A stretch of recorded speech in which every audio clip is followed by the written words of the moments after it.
Before I begin, I'm Liz. I'm an animator. I've been animating for close to 15 years now. I recently was able to work on a VR project. I learned a lot, so I want to share tips, tricks for how to think about VR when you're on your animation project. Before I get into the VR part, I want to point out how animation principles don't change across mediums. There are, of course, tips and tricks to work within each type and style of animation, but I'm not going to get into the weeds on those. But no, for VR, these again are tips and tricks. How immersive VR is and what draws people to it. With any medium, what is the story you want to tell and what you are trying to say are two questions we should always keep in mind. With VR, because it is a limited audience, we should always be asking, why VR? For a number of experiences, VR is used to put the audience in someone else's shoes. Traveling While Black, Carnegie Arena are great examples. They use this in their storytelling. This documentary style pushes the audience to feel and experience something they may not have had an opportunity to feel and experience. We are being put in the shoes of someone we should empathize with. It's a great storytelling tool. Traditional theater has been around for a good amount of time, and there are some impressive things we've done to set the stage. We've learned over the years how to direct the audience to look and take notice of one part of the stage, while the other part might be in the process of being set up. Sometimes it's a lighting change, or the curtain is drawn, or a backdrop lifts and to reveal a much larger stage. Sometimes the actors walk in with their set pieces. There are lots of tricks used to help bring attention to where attention should be. In immersive theater, stage techniques are used, but the audience is now on the stage as well. How the actors move around and take into account where people might be is an impressive show. Part theater, part improv. And these actors know just how to move to convey that where they need to go. Right where you are. If you get a chance to see an immersive theater piece, I highly recommend going. It's kind of hard to do right now because of COVID, but if you ever get a chance, go. Sleep No More in New York is probably the most well-known. It is not the only one. It's definitely an experience that is hard to describe. In Wolves, we worked with an immersive theater company, Third Rail Projects, based out of Brooklyn. So if you ever get please Google all of these. How do you storyboard or plan for VR? Since there is no camera, storyboarding might seem like a huge pain point. How are you supposed to possibly show what is going on when there is no camera? How do you show composition? What do storyboards look like when dealing with VR? It's a question that has no single answer, and I've seen many ways that people plan, storyboard, previs. It's all of the things. It's not a simple answer. For VR, there is no correct way to board. For some VR experiences, the action and characters are in one general direction at any specific time. Forward, if you would. You could board these types of VR experiences more traditionally. They're obviously in front of you. The camera may change slightly depending on how someone is standing, if they're sitting or if they're standing up.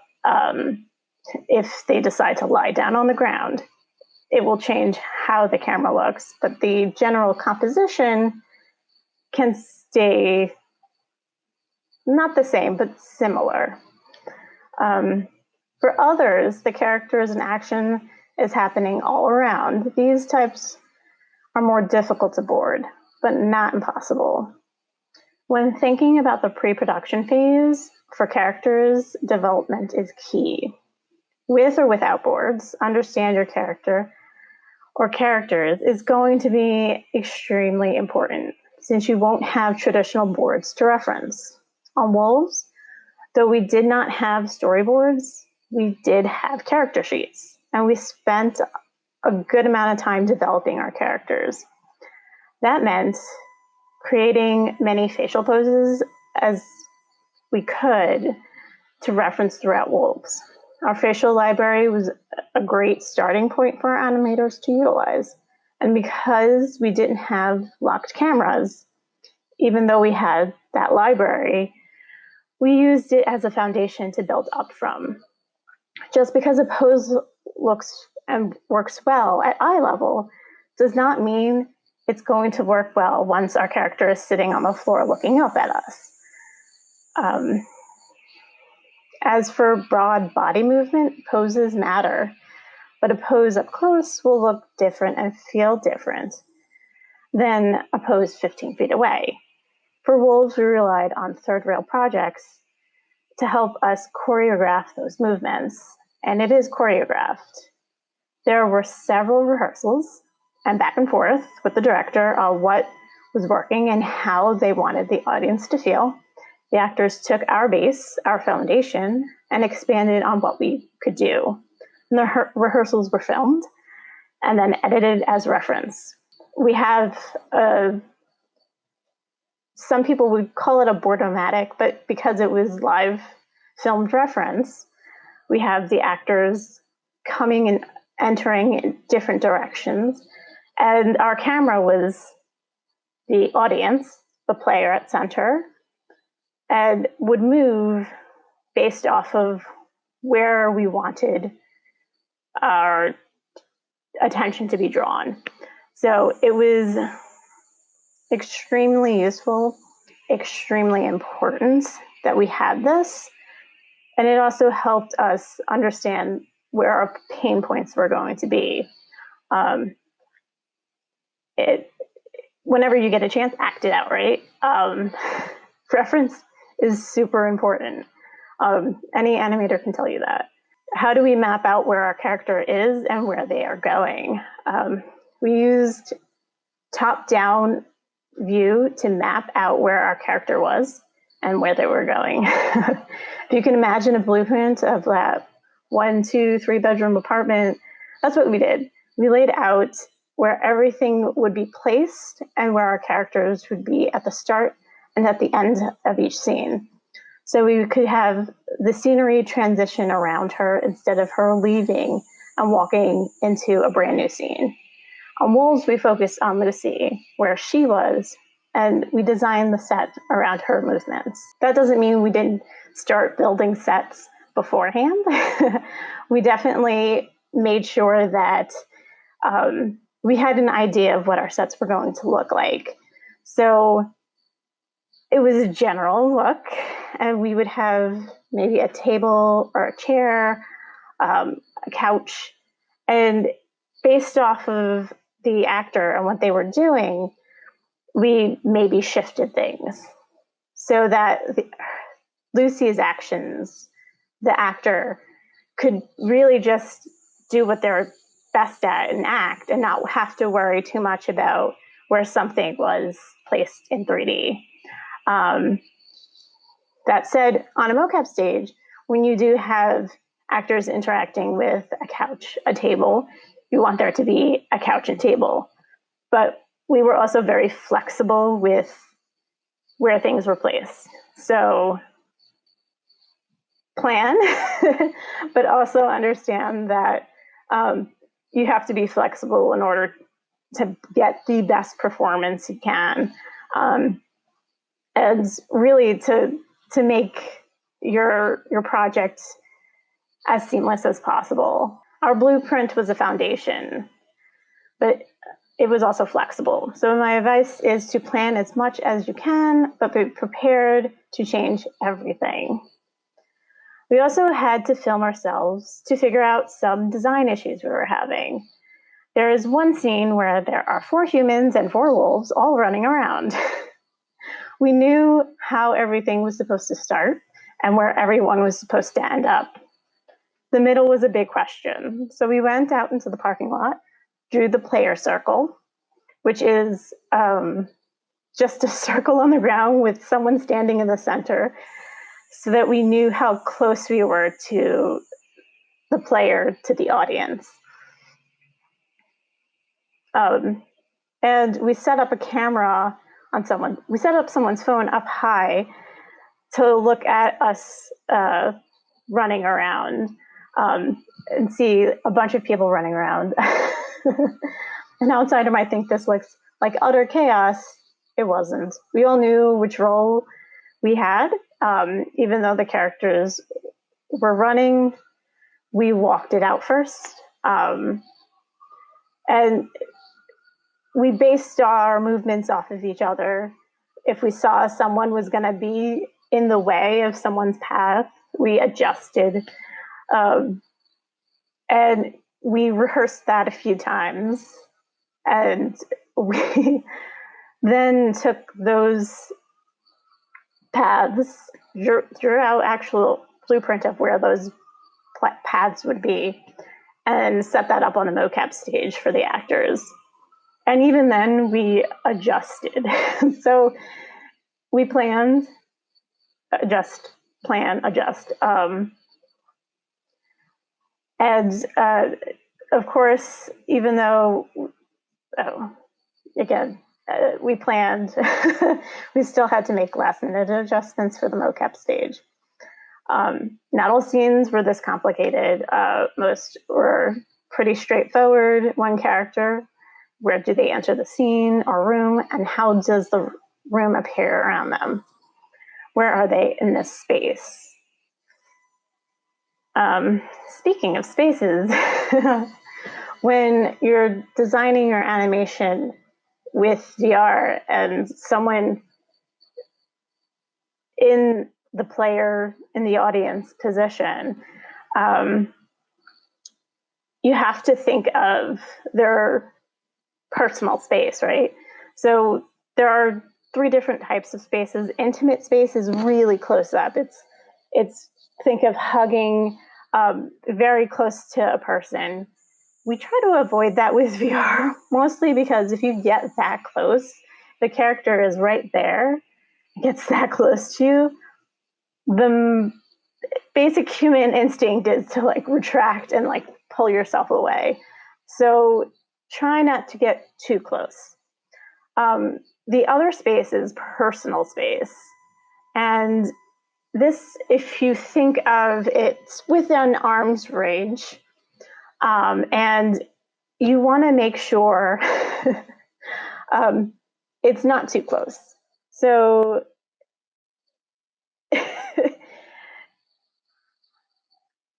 it's arm's length. And you can enter this space, your character can enter this space, but be careful with big movements. If your character all of a sudden runs up to the person in VR, to the audience, and they're not ready for it, they're going to pull back. And it's possible that that's the reaction you want. But in general, we kind of don't want to scare people too much with our characters, right? We want them to feel comfortable. We want them to enjoy. But understand that you don't want it to be too close. So personal space is a good area, but you don't want to, it's the same rules, but you can bend them a bit. But you want to make sure that the audience is comfortable. So maybe in that space, your movement for your character is not these big grand gestures. Maybe it's more subtle. Maybe it's how normal people interact with each other next to each other. If you can imagine your friend standing next to you, what's an okay and acceptable movement for them? If you can imagine someone who's 20 feet away, who's trying to get your attention, yeah, maybe it is that grand, big movement. So be aware of distance. And if you have a character running up to you, maybe they slow down those last couple of steps so that they're not going to run into the audience. Speaking of subtlety, in VR, because we are maybe very close to a character, we have to take into account how people react. So let's say your character decides that they want to whisper to you, and they're going to get really close. How do they do that? Do they jump towards you, or do they like slowly move in and I need to tell you a secret, right? So how you plan that? How do you feel like it's an invitation versus just, do you want your audience to lean in? Do you want them to just stand and watch? So how interactive do you want them to feel in this? If you want them to come closer, maybe don't go all the way in, right? Maybe have your character stop at a certain point so that they have to lean towards your character. It's a lot to think about, and there's a lot of subtlety that we didn't know we needed for wolves. There's a good amount of interactivity for wolves on the walls. You're handed some things, some objects from our character, and some of them she hands them straight to you, forward, right in front of you. But there's a great section where she's looking through this chest and she doesn't necessarily she's trying to look for something and she's not looking at you at all. But the actor on stage did something so brilliant that no matter who she hands an object to, every single person we play tested, every single person would grab for it. And it was this connection that we couldn't have predicted, but somehow the actor knew. They just understood how people react.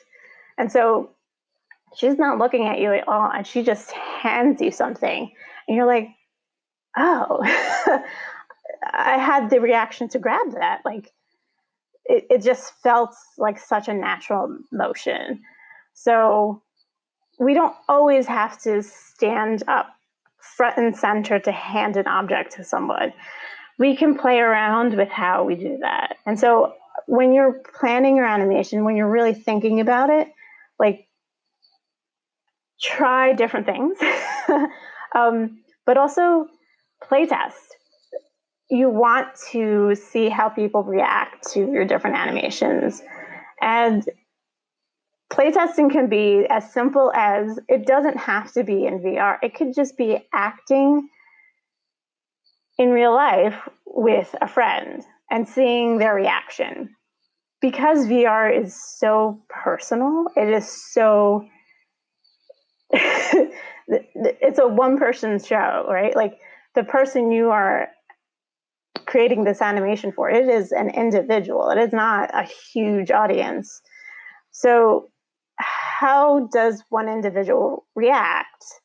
And don't just try it with one person, try it with like everyone in your family and see how they react. And that's kind of the best way to like start playtesting, start understanding your how your animations can play out. And so when we were building our animations and we thought we knew what we were going to do, we play tested in real life, but then we also play tested in VR. We had people come in and see what their reactions were. And there was one section we were having troubles with because nobody was taking the objects that were handed to them. And we were just like, so what do we do?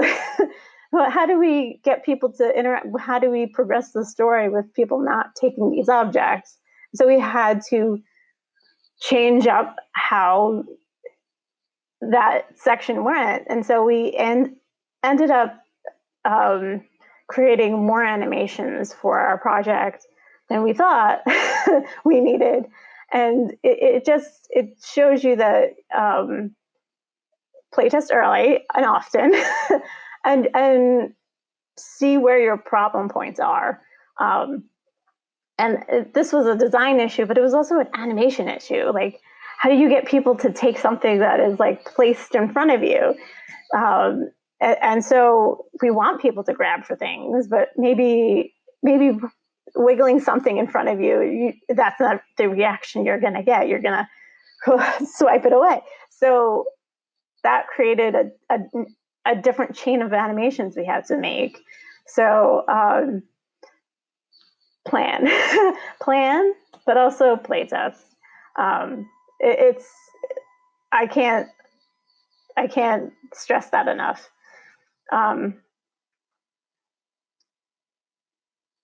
The next thing I want to talk about is staging and camera. VR has no specific camera.